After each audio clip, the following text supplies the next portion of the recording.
Hello and welcome to Ditching Hourly. I'm Jonathan Stark. Today I am joined by guest Ben Zettler. Ben, welcome to the show. Thanks for having me on. I really appreciate it. So this kicked off from a LinkedIn post that you tagged me in where you talked about value pricing being I think you said the best way for agencies to price their work. And of course, that got my attention. So that's what we're going to talk about today. But first, Ben, could you tell folks who haven't heard your name before who you are and what you do? Absolutely. So I am the owner and founder of Zettler Digital. It is a digital marketing and e-commerce agency primarily focused on working with folks that are selling e-commerce built on Shopify, and we support them across services, anything from site development to email and SMS management, as well as advertising, Facebook and Instagram and Google Ads. Wow. Okay. So full spectrum. Yeah, And 100%. So you said a little bit about your that it's e-commerce on Shopify, but I've noticed a lot of sports stuff on your website. Do you have a particular niche that you like to work with? Yeah, we sometimes I get tagged as a sports guy just from my background. So going way back to college, I worked for the University of Maryland baseball team, both as an undergrad and then post grad. Was kind of my first job out of school, and I always wanted to work in sports, and I wanted to be a sports agent. And I decided, well, law school wasn't something I was interested in. Then I figured, okay, I could work for a team or maybe work for a league, but it's a tough game, for lack of a better word. And I got started on the journey to ultimately building this agency just after the 2013 baseball season when I got home and I actually had a job lined up for the Macy's Executive Development Program that I started. And, after deciding I didn't want to spend 2 years training inside of a department store, I just, wasn't for me. I quit after 2 days. The first thing that I've ever quit in my life. I was at a fairly low point, and I just decided while I was searching for a full-time job that I wanted to start a business, and I decided to create a sunglasses company. I took my bar mitzvah money, and I used that to build a website. Ultimately, found Shopify to do that, to secure inventory and a product mold from Taiwan. And fast forward 9 months later, and I have this business that grew to a certain degree over the course of about 5 years. And I was fortunate enough actually to sell that business. But while there wasn't some, multi-million dollar windfall from that, what I really got most out of was being able to, understand the ins and outs of Shopify and marketing a business. And that kind of set me on the path. But to go back to your question, sorry, the sports experience did kind of continue. I ultimately ended up working full-time for a company called Steiner Sports, which was the largest autographed sports memorabilia company of its kind in the world. I was the company's first full-time hire dedicated to social and digital marketing. We took what was a 50,000 follower cumulative following when I first started there to over 2.5 million in my first, I'd say 3 years or so. And social really led the charge in helping to grow other areas of the business. And then my role expanded from not just overseeing social, but paid advertising and affiliate marketing and email marketing, and eventually our entire e-commerce operation. So, a lot of the experience there very much has informed what I do on the agency side of things. But then, I also got to work with, a number of fairly prominent athletes, and that in itself has also allowed us now as an agency to work with a few different folks in that world with relationships that I've got there. Gotcha. Wow, that's great. That I love the through line. It totally makes sense. Yeah, and I think Shaq's fairly well known. Yeah. People always like to. I put that one up on my website because that's a fun one. We had a fun day with him. We did a recreation of his size 22 sneaker from his rookie year, and he came in. And he was great. He was really fun to work with. That's awesome. Okay, so thank you for that background. That really sets the scene. So when you first started, how many years ago was it that you started Zettler Digital? Because I think you said you saw a video of me maybe 5 years ago. So it seems like it's been a while. Yeah, so that was probably right around either right before or right after it became a full-time endeavor for me. Now, prior to that, I was working the job at Steiner, and I even before that, I was there for 5 years, but before that, worked at a PR firm. But almost immediately after starting that sunglasses company, it was first, like friend of a friend. They need help because they're deciding to start a business, so they want to build a website. They want to do some Facebook ads, maybe they want to do some Mailchimp email, like they want to do some social. And at the time, and for the better part of, I'd say, 4 or 5 years, I would charge hourly. Like, okay, well, Hmm. this year I'm charging $50 an hour, and then a couple months later, well, I'm getting enough. Let me charge $55 an hour. See if people still pay for it. Maybe charge $70 an hour, and just kept going and going and going. Hmm. There was a point where I wasn't yet married, but she was almost my wife. Like, she was kind of, I was probably driving her crazy because I was working a full-time job. I had the sunglasses thing. I was also working, I guess, what was technically part-time, because I was charging hourly for, some clients that I was working for and doing a lot of time with, but also bringing a lot of, and we'll come to this, right, a lot of value to the Hmm. table as far as the services that I was covering for them. Um, and I just kind of hit this wall of like, well, how am I going to turn what I'm doing now into a legitimate business if I'm just, you know, going after that dollar for that hour and trying to find the work. And when I'm not working, I'm not making it. It was just Hmm. driving me absolutely crazy. And so I saw, and I can't, for the life of me, I cannot remember what interview you were doing. But I stumbled across something, and you were talking about, pitching value, and um, doing away with the hourly model. And it was like an immediate, like realization that, like, oh my God, I have to immediately change and completely change everything that we're doing and how it's structured. And because the hourly thing carried through to the point of, when I took the agency full time, which was 5 years ago, Steiner Sports as a business was bought out by Fanatics. I was doing enough work then to, justify making the leap and not get a new full time job, which was very nice. Hmm. Um, and we're doing some projects and some things that we're charging on, like, okay, if we're going to build a website, it's going to be X amount, and that's just the flat number that we're going to charge. um, but what that interview kind of really struck for me, and we've kind of carried through till now, is, when it comes to, for the most part for us, a like marketing services agreement, something where we're going to be doing recurring work for a client, something where there are quantifiable deliverables and things that we're going to be doing, and different folks on my team involved, and how we're going to structure stuff. Like, um, man, the hourly thing just doesn't work when, like, you're about to help somebody make like $1 million or $5 million, and you're frankly being taken advantage of in a lot of situations. Mm. So yeah, I'll stop there and pause for you to kind of dive a little deeper on it. But yeah, it's Sure. been a game Yeah. changer. Yeah, that's great. My guess is that it was probably the future with Chris Doe. That a lot of people saw that video back around Mm-hmm. that time. Yeah, that might have But that might have been it. Yep, yep, yep. yeah.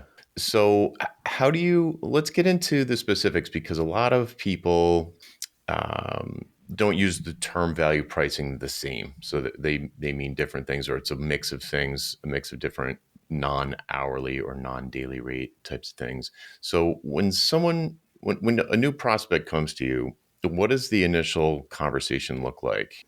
So first, depending on what it is, and I guess the example that we'll use to kind of go further with this is, let's say someone comes to us for an email marketing services retainer, which is a fairly common thing, especially in the last 2-3 years for us as an agency, where we do a lot of work specifically on Klaviyo as a platform, and um, we've got a really great partnership with them, and sort of fairly deep knowledge there. But we work with, sort of any platform. But so Hmm. yeah, we may get an email marketing services inquiry. So the first thing that I'm going to do when getting on the phone with somebody is trying to understand, what is it that they need? What is the gap that needs to be filled? Do they have in-house people that are currently doing something? Are they working with another agency? What are the typical weekly and monthly deliverables that they're looking for? What are the typical weekly and monthly deliverables that they should really be thinking about? If maybe we'd recommend structuring what they're doing in a different way, or sending more campaigns or sending less campaigns. And so it's usually a conversation or two, or audit of where things are, to understand, like, okay, what's the size and scale of this business? What's the potential impact that we can have? And then from there, we kind of back into, okay, here's how we're going to structure a proposal. Here's how we're going to lay out costs for what we are and are not going to cover at different tiers.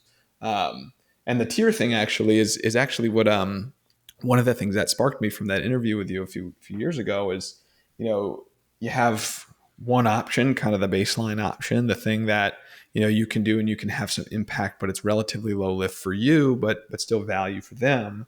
And then the middle tier, which most folks are ultimately going to go for in most cases, that brings more that you're doing to the table. You're charging a little bit more for that. And then that third option, that's sort of like the pie in the sky, like let's have a little fun and throw a number out there and highlight what you can do. And in some ways you kind of figure it out after. And we've taken that to heart. We've actually done that. And you get the occasional person that says, like, on that third one, all right, sign me up.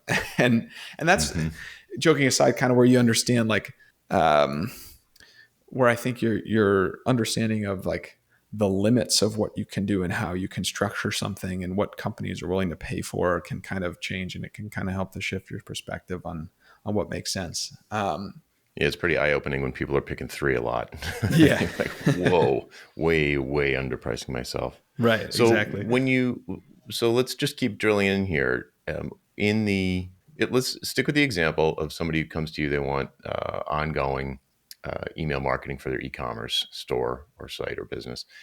Or do they typically come to you with, like, a pretty clear idea of what they think they want, and then you generally agree with it? Or is it kind of like they don't, like, why are they talking to you about email marketing? They already believe that that's the thing that they need, and they've done some research, or maybe they've done it in the past, or they pretty much know enough to be dangerous and don't really know what they're talking about?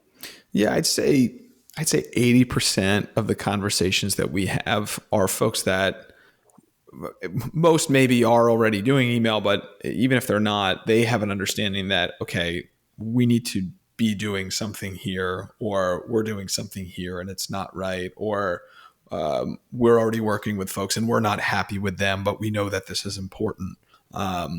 And then there's a smaller subset of folks that we talk to that it's a little bit more of a pitch to help them just see the value of making an effort on email, like, regardless of what we might do and what we might charge. But yeah, most folks are coming in with this idea that, okay, we understand that we need to do something here, and we have to figure out how much we're ultimately willing to pay for it relative to what we're asking for.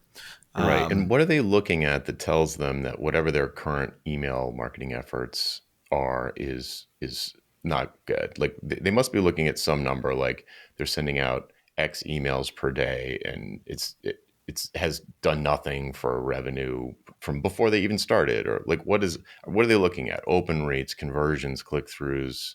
Yeah, it's a lot of things, a lot of more technical things, I think, now more than ever, especially with, if you're familiar with it, like Google and Yahoo sender requirements updates that happened earlier this year. And a lot of brands knowing that, like, hey, if I send the wrong email or structure segmentation in the wrong way, that I might be sending all my content to spam, and I don't necessarily know how to navigate the technicalities of that. So that's what a lot of people ultimately do talk about. It's folks that will say, like, yeah, our open rates are tanking, or our click rates are tanking, and now we're having all these bounced addresses and we don't know what to do. Or, Yep. Okay. or even on the opposite side of, like, it being more of a content focus, like, we know we can do more with email and we hate how our emails look, and we want them to be designed in a more effective way. And email is very much like, it's a technical discipline. It's also, it's a visual discipline. It's kind of these two things that are very much a yin and yang with each other. And honestly, when a brand comes to us and they're looking for help, I've never spoken to anybody that's like, I would say, like, nah, there's nothing you could be doing any different. You guys are doing great. There's always an opportunity to do something more. Right. Well, that's what I like about that is that, especially in the first case, but in both cases, they mentioned something that they are dissatisfied with, like their open rates or click throughs, or they're tanking. You said, or we just don't like the way our emails look. They're not on brand or what. We just hate them. Yeah, So and that's an sometimes there's a bonus one too, which is kind of related to the first two, but it's really more of on who they're working with, who is currently running that for them, whether it's an in-house resource or whether it is a third-party agency. This happens more often when it is an agency where they're like, hey, we're just not happy. We're not happy with the working processes that they've established. Maybe we're not happy with the price that we're paying, and they start shopping around. So that's definitely part of it as well, especially in situations where a brand has a little bit more of an understanding of the ins and outs of email or any service, but it comes down to service from the provider and communication and things like that are less about the work itself, but just as important when it comes to closing business and maintaining those relationships with clients.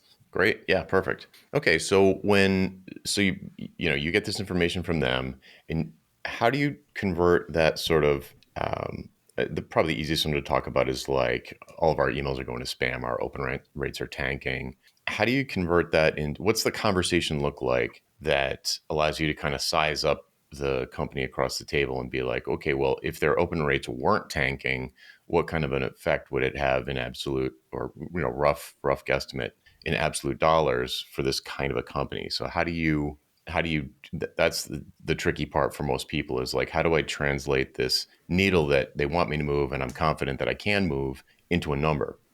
Yeah, there's a few ways to think about it, and a few ways that we approach it as far as like how we actually pitch the work. So I've always been pretty firmly on the side of I'm allergic to free work, and Mm-hmm. I won't do anything for anybody unless they're paying me for it. Mm-hmm. Fortunately, it's probably unfortunately, the market has dictated that, well, we've got to do a little bit of free work um, Mm-hmm. because that's just sort of what folks expect nowadays. I have had literally thousands of conversations over the last 10 years with brands that we could potentially work with that in the past, things have been like sort of an I'll call it easy, dare I say easy, one call close sort of situation. Like they reach out, we schedule a call, we get on a call, here's what we can do, here's what we charge. Okay, great, send me a contract. Mm-hmm. To where now it has really, really shifted. And I'd say for businesses of all sizes, kind of your SMBs, but even, larger enterprise brands where, teams are evaluating many different service providers, and maybe it's macroeconomic effects, but slow decision timelines and really wanting to drill in on information and what can you provide and what can you do for us. And then you audit accounts and you do reports and you do proposals. And then, oh, thanks so much. We're going to go with somebody else. Or thanks so much. We're not going to hire anybody. Or that's only if you're lucky enough to get a response. It's okay, thanks, great for sending. We'll let you know next week. And then you follow up 3 months later to then never still get a response Mm-hmm. about what you could potentially do for them. So I mention all that because one of the things that has really changed in more recent times, so I'd say the last 10 months, specifically, like it's kind of shifted last summer, Mm-hmm. is some level of free work, frankly. Usually what we'll do, the way that I handle it is if we're evaluating a business to work with for email and SMS, I'll ask to at least do a high level review of those accounts to understand or to validate if what they're telling me is really what the case is here. And I've had certain situations where I kind of go into an account and I say like, well, you said this was a problem, doesn't really look like a problem, and you said this was a problem, it doesn't really look like a problem. But yeah, like I said before, more often than not, like you're going to go in there and there's going to be areas of opportunity where they can improve. There's going to be some things that are kind of, you check the box, like, oh yeah, this is exactly what's going on, that what you said, or like, oh wait, look what you're not excluding any segments on any of your email campaigns. And so you're sending out to users that don't often engage with your messages. You're sending to users that often bounce. Like you're doing some things that at the end of the day and are not rocket science to fix, but can be really, really impactful. And then what we'll do is I'll record a Loom video, do like a screen recording, depending on what the account is. It could be 15 minutes, 20 minutes, 30 minutes. I went overboard with one the other day. It was like an hour and 15, but do that. And that just sort of informs our proposal. And that helps us to lay out a few different options for how we could work together. In fact, right before I hopped on this podcast with you, I sent one out to a potential client that we're hopeful to work with. And you know what? We got a rejection from somebody this morning that I haven't heard from in 3 weeks because, they went with somebody that they thought had more experience in a particular category, which was unfortunate, but is what it is. But that's kind of been table stakes in the past. If I were to do something like that, I would immediately talk about, charging somebody for it, but that's just not what the market is right now. And now at the same time, what that enables us is to uncover maybe some opportunities that we didn't necessarily see from that first conversation. And does allow us to give, I think, a wider range of options for how we could work with a potential client. So we can, maybe lay some things out that are on, we'll call it kind of the lower end of things that they were asking for, but, oh, you're not doing this, you're not doing this, you're not doing this. And then, we can give that higher end package, and that higher end package can be a little bit more informed than if we were just kind of pulling it out of that conversation from what they told us. Now, Right. to answer your original question about how are we quantifying all this and then creating a number and seeing what value we can have, depending on the opportunity, we may go as far as to kind of do an analysis of understanding what conversion on your website is for users that don't sign up for email versus users that do sign up for email, and the same for SMS, which becomes a really key point in understanding, your pop-ups aren't formatted in a way that's optimal for form submissions. Maybe if you did this and made this change to the design, or if you started to integrate a question to prompt users to enter zero-party data, which we are doing across all of our accounts this year and has been massively impactful. I've never heard that term. What's zero-party data? So zero-party data, information about someone. So something where you would ask a question that they would supply to you. Like if it's a coffee company, do you prefer ground beans or beans or coffee grounds or K-cups? And having them answer that question in a pop-up before entering their email for their 10% off their first order. Okay. It's like as simple as that. Yeah. I mean, that's what we've done across literally every account that we work with. And then there's tools that are out there that can take that a step further in dynamically, like essentially asking users different questions based on their previous responses, but then also reporting on reporting on performance based on what users have responded with. But what that does is it allows you to better identify users and personalize communications for them inside the body of your email and SMS flows and automations, as well as your campaigns. But then also just leads to higher form submissions. So if we can say to a client, now that we have a pretty good data set from clients that we work with now, so I should say a potential client, if we can say to them like, hey, if you make this change and you increase your form submission rates, 2x or 3x or 4x, then this is what you could expect from a revenue perspective, and what the difference may be if you didn't make this change. Again, like depending on the opportunity, we may or may not go that far because for some where maybe they're not the largest of businesses, maybe they're only doing like $40,000-$50,000 a month in total across their entire business. If I start to supply too much information, then they're at the end of the day just going to take it and try to self-implement. And some folks do that, and then some folks then 6 months later come back and say, "Hey, we tried it and didn't work for us, and we'd still love to bring you in." But unfortunately, that's fewer and further between. So So that yeah. 50,000 dollar a month number, is that something that they would share with you during the sales process or during your sort of free audit? Um, Or it can you can be just tell by both. looking, like they've got a million people on their mailing list and they sell mattresses or something, and you're just like, oh, these guys are printing money. Yeah, you can tell pretty quickly by how a conversation goes, like kind of where a business might be, and sometimes folks are pretty open on that first call of giving you that information, and others are fairly protective over it. And what I find is that the smaller business is more protective over sharing that number, and the larger business is not. Hmm. Because I think folks that are a little bit more seasoned and have a little bit of a larger business have an understanding that, like, I don't care what the number is. I just need to know what the number is to understand, what the impact is that we can have. And you're asking for our help. Well, let me understand how we can help you. Hmm. Um, but again, I get it. Like, I'm always happy to sign an NDA and sort of get into it. Um, but yeah, I mean, usually we're going to learn that information sort of in a first conversation. And for the folks that are hesitant to like share what revenue are you driving currently across your business? Is that just D2C? Is that D2C versus Amazon? Are you present in retail? How much are you driving specifically with your email and SMS marketing?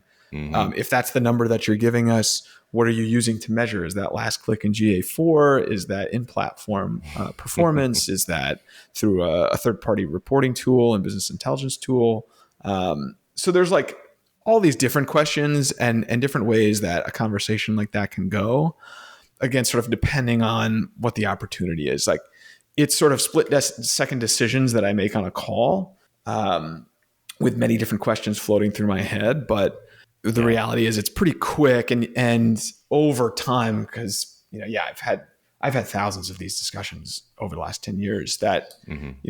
it becomes a lot easier just to see, okay, what's a legitimate opportunity and what isn't. And for the ones that are, you end up going a little bit further from a call it free services perspective. But you got to do that. And then there's others too that come to the table with like, hey, we're happy to engage you for either an audit or strategy sessions. You get on a screen share and go through things, and we love those because what I like to do, and this is sort of is always my answer for free work, is we have a good conversation. You can tell that I know what I'm talking about. I like you as the brand. Okay, great. Everything's all good, but you're hesitant maybe to commit to a larger piece of work. Well, then you can bring me on or bring someone from our team on to do a strategy session, something to review something with you over the course of an hour, and then you move forward with a bigger piece of work. We credit that cost back, and we do Hmm. that a lot. And I like that because when folks that become clients that do that, to me, that's a signal that, like, hey, they have some level of respect for my time and expertise. Right. And then Yeah. I can, with a little bit less pressure, give them advice, give them guidance, spend the time to do it. And then, if they've decided to move forward with something, then great. Like, it didn't cost you anything. Hmm. Who is the ideal person for you to work with? Like, do you want to be working directly with the founder? Like in the initial call, anyway, when you set up a call, do you want the CEO or the owner, whoever the top dog is, on that call, or is it more like, is it someone, maybe a CMO or something?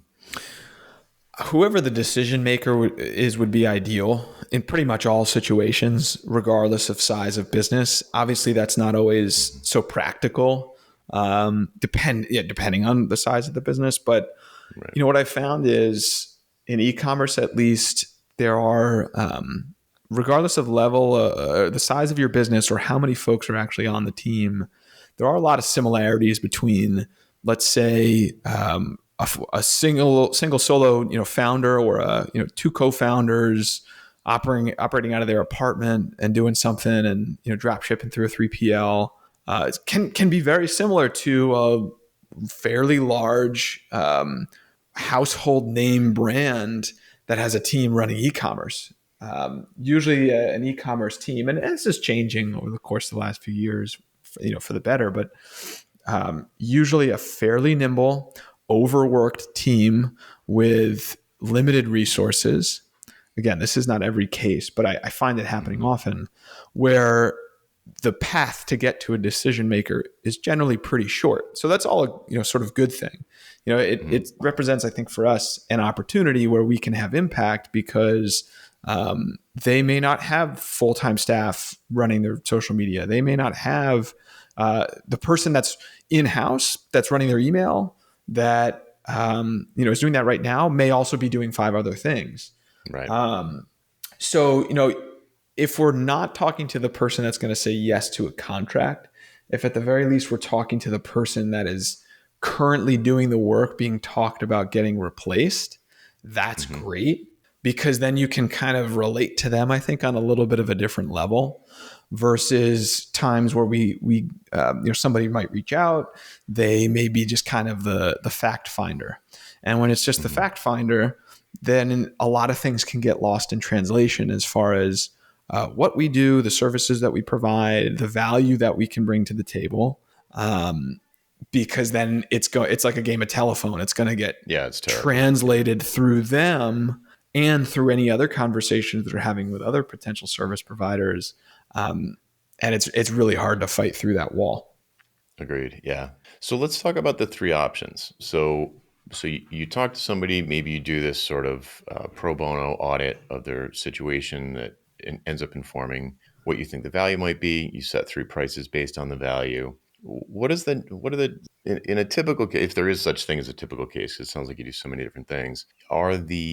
Is the lowest option? What are some common lowest options? Like, do you ever put anything in there like it's just a 2-hour strategy thing or a workshop where we'll train your internal person how to do it? Like, is your option 1 ever something that's not you doing the work, it's you sharing your expertise in some other way? Or like, what different kinds of things do you put at that first level? Yeah. It's funny. You asking that question is making me rethink how I physically present this inside of our proposal documents. So the way that I typically present it, like the physical, how it looks in the thing that a potential client sees, is when they get to like the pricing pages, they'll see a page that highlights, I usually title it as like audit options. And that could mean one of sometimes 2, usually 3 things. The first one, the lowest of those options, is just like a Loom recording, like the thing that I would in most cases make as part of a proposal. If it's clear from the initial phone conversation that might be the extent of their budget, that might be the only thing that we might be able to help them with, I'm not just going to give it away for free. I'm either going to tell them, hey, we're not the best service provider for you, or I'm going to give them a proposal that says, hey, for $400 or whatever that number might be, usually around there, I'm going to go into your Klaviyo account, or I'm going to go into your Shopify account, or I'm going to go into your advertising account and take 20 to 30 minutes and give you like, here's all the things that you need to change right away. A second option within this audit or consultative pieces would be, I'm going to do that, but I'm going to do that on a live call with you, a screen shared session. And for something like that, I might charge $750 to $850 is usually like somewhere within that sort of bucket. And during that time, it's whatever it is you want to cover during that time, whatever questions you have, great. Now it's funny because I've had so many situations over the years where a brand will be like, great, sign us up, we'll do it, no problem. And then, just one even the other day, but it's happened so many times where someone will also say, and this is what stemmed the post that had you then respond to me. They'll say, that's more than I charge. I could get charged from a good lawyer in New York. And that example has actually been used on me on more than one occasion, but it'll be something to that effect where it's like, man, you charge that hourly? It's like, well, hourly, how do you want to look at hourly? Like, are you looking to bring on a junior level resource, or are you looking to bring on someone that's got 10 years of experience working with over 400 different businesses, specifically in e-commerce, and doing exactly what it is that you're trying to do? And, it's an opportunity for me to understand, like, okay, how can I better pitch the value of that session? But that's another thing that we offer. And then a third, which I don't always present, is a more formal audit. So something that's kind of an accumulation of a few different screen recordings and written report and a little bit more of data analysis on past performance, and is generally like, I call it fairly significant. What for whatever that means in relative terms, but it's something that's like a mid four to high four figure job, Hmm. depending on the opportunity. Um, Frankly, I don't do many of those. And even when I have conversations, I use it as kind of like an anchor point, like, hey, I could charge you if you want me to do this, and this is what I would, this is what you would pay me for it. But do you need that? And most brands don't. Hmm. And some do, and some go for it. But other than that, they might opt for something lower. Now, that's sort of like piece one. And piece two is the more tactical work of like, we might be managing the process for you. We're running your email and SMS program, and here are some package options for how we would do that. Which, Right. how we differentiate those is, for the most part, like what the deliverables are. On a lower end package, where it might be we're running a weekly campaign and we're taking care of updating the sort of core automations like a welcome flow, abandoned checkout flow, a browse abandonment flow. But then that's sort of the extent of what we do. And then a higher level plan might be higher frequency of messaging. It would be we're not going to charge you for dev work on your Shopify storefront for the integration of tools that will then integrate with your Klaviyo account and start to send data into that account so that we can send Mm. more effective automations in various forms. And then, I said before that the question kind of sparked me to think, rework how we structure it, because I've kind of at certain points shifted away from like the three option thing, and it's just kind of presented as two options, and number two is just kind of like loaded with more that we're doing at a not significantly higher cost. But maybe it means presenting an audit option sort of anchored down on that page for someone so that they can see differences. Hmm. Something definitely to consider. And then what I do also often do, because we'll have a lot of conversations with folks about not just taking on email and SMS, but in combination with that, potentially also taking on advertising work.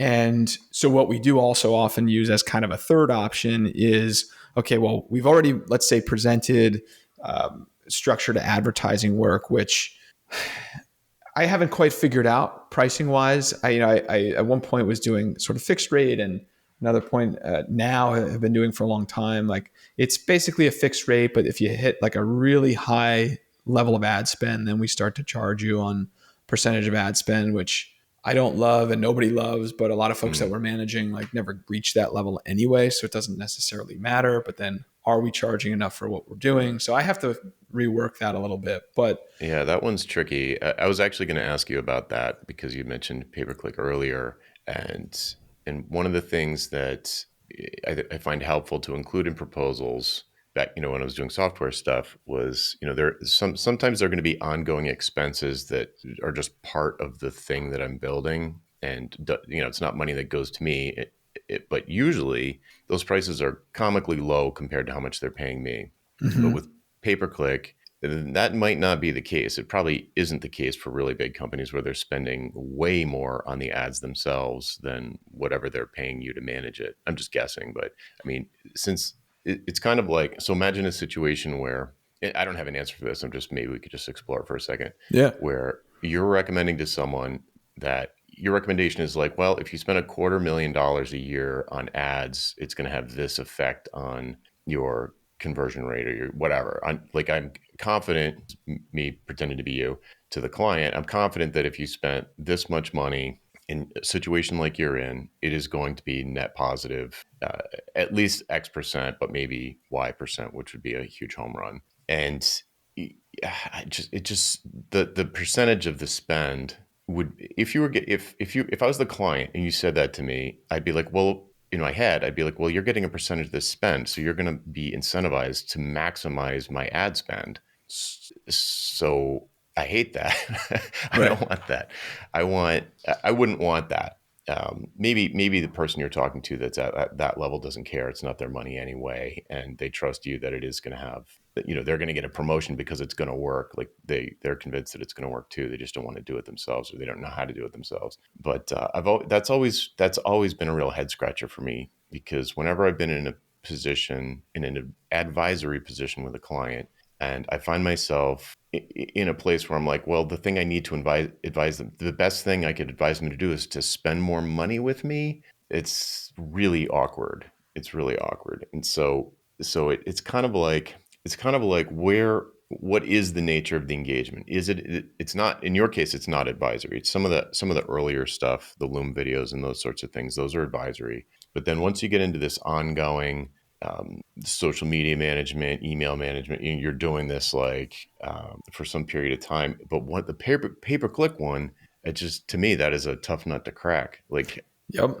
It's yeah, hard. We've had similar, I'll call it difficulties in just determining like, A, how should we charge? And then B, even once we get to the point of doing so, of moving forward on a piece of work, then I would I would probably guess that there have been situations with clients that we've worked with where we haven't spent enough, and it's not because I brought something to them and they've said no. Like I've probably myself been hesitant to bring a suggestion, or my team might have been hesitant to bring a suggestion because then it's going to be that awkward conversation of like, mm, well, we need to maybe if we spent $10,000 more or $5,000 more or $20,000 more or whatever it might be, it yeah, the doesn't critical mass or something. it creates this like weird thing. Now, one of the things that I'll do when trying to kind of anchor down to certain prices and develop packages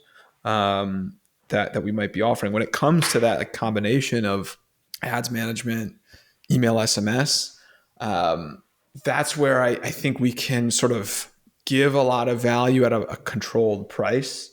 So what I try to usually anchor to is like, this a package that we're combining the two together. We're either knocking out the percentage of ad spend thing altogether, or we're significantly modifying it so that, until you get to X spend even further than what it was before, it's going to be a total non-factor. And, Mm, a lot of the questions that I get, well, oh, you're incentivized to just make us spend more money. It's my response is always, if you spend more money and then it doesn't work, then you're not going to keep working with us. So, right. it's really a matter of like spending the money where it makes sense to. And for the folks that do hire us, that generally works out fine. For, the folks that don't, I think maybe that's one reason why they don't, perhaps. So Mm-hmm. it's definitely something to look at as far as like how we structure things. Yeah, I mean, the only thing I could think of, and I don't know if this would be profitable, would be that it was all inclusive. So if your fee was all inclusive and it was results oriented and not deliverables oriented, and you said, well, you're gonna give me $250,000, and I'm going to increase some number that you feel like that they feel is important, and you feel like you can control, like traffic or conversion rate on what's it called, new Yeah, visitors, and then you just decide how to spend the money. Maybe you don't even do pay per click, or maybe you do. Maybe you put all the money into pay per click, or 50% of it into pay per click, and it works. And then you're like, great, I'm done. So in theory, I don't know. I've never heard of anybody doing that, and I also don't know if that like violates Google or Facebook's terms of service if you're paying for some other person's ads or something. yeah, you technically can. Like you can be you as an agency can pay for from your payment method to an ad account, but honestly I would never want to do that, like ever. Like I never want to get into a thing of like the clients paying us to run their ads, and like it just I could see it getting so messy so quickly, simply because one, just the accounting of that is going to create a nightmare for my accountant, and he's not going to love me for it. But B, and this is the bigger thing for me, is man, just getting people to pay their invoices is difficult enough. um, Oh yeah, it's yeah. just I, You'd have to get paid for that in advance. You wouldn't. yeah, oh You're yeah, not. of course. It's not It's your job to just be a bank for them. it's just like that's a whole nother hour that we could do on like Yeah, the I'll- risk the risk is insane. yeah. So that's why I. But if you imagine if somebody came to you and they said, Ben, we need to take our conversion rate from 20% to 40%. And here's $250,000 to do it. We'll make five. If you can do that, we'll happily pay you that every year forever. And then they just don't even say, we want you to do email, we want you to do tracking, we want you to do A/B testing, we want you to do paper. They're like, I don't care what you do. We just want to increase this number from 20 to 40. Can you, for $250,000, can you figure that out? Yeah. And then you could just do whatever you wanted. Maybe you do pay per click, maybe you don't. But the risk, the risk is you have to keep working until that number is achieved. Right. Maybe it takes 2 months, maybe it takes 2 years, maybe it takes 20 years, maybe you never get there. So that's the risk Yeah. with any kind of results oriented kind of promise, I guess, with Yeah. all of That, them. and I think also like what, what you'd actually be in charge of in that situation. So, very often a lot of things that we'll come to the table and suggest to a client, even if we're only handling one single area of service, comes back to like the website, for example. And we do a lot of that type of work. But if a client already has an in-house team, or they already have an agency that they're working with for CRO, or if they just decide like, no, we're happy with where things are and we don't want to make any changes, when it comes to having that type of an impact on a business of like really growing things to a certain level, that's usually where we need to have some level of control across different areas of the business. The landing Yeah, you need pages a that, massive amount of access right, the to landing all of pages it. that might be created for an ad or for an email campaign or automation, or for structure for a product page, or Their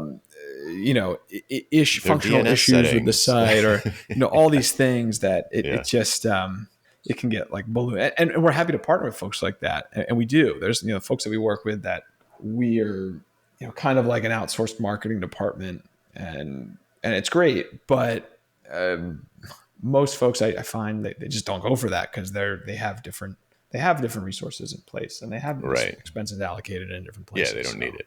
yeah. So what are the, well, actually, let me look at the clock. Okay, so we're getting up to time. There's sort of one question that I know everybody's always curious about. Can you talk a little bit? Do you have any things that are monthly subscription type stuff, like these recurring? We're going to do your social media on an open ended basis, and every month it's X dollars, or do you is everything like a time boxed project? Most of actually is that. Like obviously that changes for any inquiries that come through. Hey, we need this. We have an in-house resource, and we're just gonna manage it. But we'd like you to get it to a certain foundational level. Hmm. But most engagements that we propose, and also those that close and that we take on, are more of, well, we're going to manage this process for you, and we're going to do this for as long as you want us to. Hmm. And at the end of the day, like for growing the agency, that has been a really impactful thing of like bringing those services to the table. Like a few years ago, I think the majority of our work, I have it on like a little chart here, about 50% was project oriented work of our revenue. Hmm. And then today, year to date, we're not even just flipped. We're at like 80% of revenue is from like retained services. Like we're Hmm. managing X on a monthly basis for you, and we're running that as long as you want us to. And the things that change over time is a lot of times business might grow to a certain degree and they decide like, hey, we want to bring in an in-house resource and give this a shot. Or the folks say Hmm. like, hey, this agency pitched us on something, we're going to try them because we didn't tell you, but we're not so satisfied with X, Y, and Z. And then 4 months later, they come back and like this happened last year. Like somebody that we worked with for a few years went to a competitor agency of ours who we know well, and a lot of good people over there. And they got pitched on all these things that they were going to do for them at a lower Hmm. price than us. And 4 months later, I kind of took a look at things and said, hey, this abandoned checkout flow that we put in place, and this browse abandonment flow we put in place, and this sign up pop up, and all these different things, it's all the same. It's all the things that I did for you 2 years ago. What's going on? And they said, well, it's not working out. Can you give us a new proposal? But can you do it at 50% less than what you were doing before? And I didn't do it at 50% less. I did lower our price and kind of structure things in a way that would incentivize us as a team over time. But then they didn't do it. So Yeah. it's kind of crazy like how that stuff sort of happens, and it's just stuff also that you have no control over. Nothing's permanent. Nothing the same way that like you work a 9 to 5 job that you are expendable no matter who you are. Hmm. In the services business, nothing is permanent, and so for us, we're a smaller, nimble team. Like I'm actually, and I haven't said this yet, I am the only full time employee, though we do have a team of 27. Mm, Everybody's a contractor. We've got right. folks all over the world, both U.S. and abroad. Some folks that are doing anywhere from 35 to 40 hours a week, and then others that I might just tap for a project here and there when it comes along and when it might be relevant for their skill set. Hmm. But for me, being that this is my business and I'm the only W-2, I'm sales. Right. I'm higher level customer support, we'll call it. But on the sales piece, like it's always trying to find new folks. We're trying to service our current clients well, absolutely. But with especially the way in the last 10 months that things have changed with how brands are evaluating potential partners, like just the volume of what we have to do and the conversations that we're having and these audits that we're performing, all these other pieces, we have to constantly be finding, the next opportunity because, like I use that example, like a longstanding client, been with us for 2 years, doing a lot of great work for them, helped them make millions upon millions of dollars with their email marketing. And they Mm. decided to go to somebody else. And then it didn't work out anyway. So it just, you never know what can happen. I mean, that's pretty normal in my experience. Is that the with someone who does know what they're doing, the big value comes early in the relationship, like Yep. where you get everything squared away, you set everything up the way it should be, and then the ongoing execution work is much lower value, but it's good revenue, it's stable, and but it's just not, it's seen as a cost. Usually it doesn't, even with what you're doing where it could be pretty easily tracked to revenue downstream. It's pretty normal for me to, like, whenever I was doing advisory retainers, it was like, it if it goes for 3 years, Yeah. that's a long engagement. Yep. Usually it was like, one or two, or, I would guess, I didn't never look, but it feels like my advisory retainers were around 18 months before they started to get like, oh, what should we give Stark to do? We like having him around, but we don't have anything for him to do right now because everything's squared away. Mm-hmm. And it's natural to part ways at that point. But obviously that's why you need to keep up the the marketing engine and still be doing sales and going after these opportunities because they're going to churn. So, Yeah, it's inevitable. It's inevitable for sure. well, cool. This has been super helpful. I'm sure everyone's going to love it. Where can people go online to find out more about what you're doing? Maybe check out your website and see that picture of Shaq Oh, absolutely. and Mark Cuban too. I think I saw. Yeah, Shaq, Mark Cuban. I think the picture of Wayne Gretzky's up there too. Mm, Um, so ZettlerDigital.com, Zettler, that is our agency website. And again, we support folks with three core services of site development, email and SMS, advertising. You can even throw social media in there, just given my background. But primarily e-commerce brands that we work with, though we are super fortunate to have a lot of really great relationships with athletes and do a lot of like personal branding type of stuff as well. But I'm super active on LinkedIn and Twitter, just at Ben Zettler. Always happy to engage with folks and kind of, put a lot of discussion out there in the sphere, which is how we got sort of connected here. And selfishly, I'll say this because I have over the last year gotten significantly more active, particularly on LinkedIn. Like there is a motivation to doing that. Like the reason why I am is because I recognize the impact that LinkedIn and sharing content about our business and best practices for the tactical things that we can do for folks can add value to people reading it, but can also lead to us getting potential work opportunities. And some of our biggest clients that we've had in the last 10 years have come because they found me on LinkedIn. And that's something that people should like really embrace, to be honest with you. I mean, it's so impactful and it's so important. And, if you're going to say that you can do all these things on, at least as far as like online marketing goes, then you have to be able and willing to market the same for yourself. So I hope that folks can connect with me. And if anybody is, curious about like our approaches to anything, I try to be as open of a book as possible. And I'm always out there to have good conversations. That's great. Thanks so much, Ben. Awesome. Thank you. Thanks again for having me. And I'll look forward to seeing the episode. Excellent. All right, folks, that's it for this week. I'm Jonathan Stark, and I hope you join me again next time for Ditching Hourly.